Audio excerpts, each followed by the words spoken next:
কুরবানির পশু গোস্ত 3 ভাগ করতে হবে কি? 3 ভাগ করার কোনো সহি হাদিস দুনিয়াতে নেই। তাহলে খাবেন, দিবেন, আল্লাহর আদেশ। কুল মিনহু আতিমুল বায়সাল ফকির, খাও দাও, দুস্থ গরিবকে খেতে দাও। আল্লাহ রাসূল বলেন কুল ওয়াতিমু ওয়াদাখিরু, নিজে খাও, দুস্থ গরিবকে খেতে দাও, জমা রাখো। এটা আল্লাহর রাসূলের আদেশ। 3 ভাগ করলে গুনাহ হবে কি? না। 3 ভাগ করলে গুনাহ হবে এমনটা কথা নয়।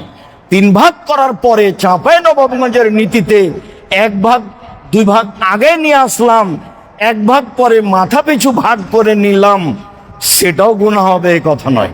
যারা বলেছে যে দান করার পরে ফেরত নিল, এটা বমন খেয়ে নিল, বমন করার পরে খেয়ে নিল, এই কথা কুরবানির গোশতের উপরে বলা যাবে না। কুরবানির গোশত খুব দামি গোশত, সম্মানী গোশত, মানুষ খাবে। ফকির মিসকিন কি ঠিক?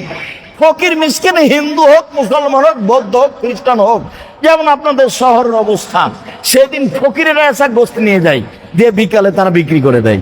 আচ্ছা যাই করুক, চাইতে যে এসেছে তাকে ফিরিয়ে দিবেন না, এটি আল্লাহ রাসূল।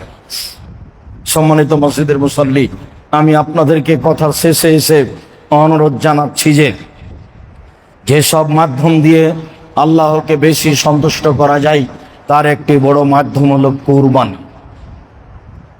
আমাদের কুরবানি ইব্রাহিম আলাইহিস সালামের কুরবানি। কুরবানের আকিকা এক নয়, আকিকা পিতার জিম্মেদারি, যা 7ম দিনের দিনেই করতে হবে, আগে পরে চলে না।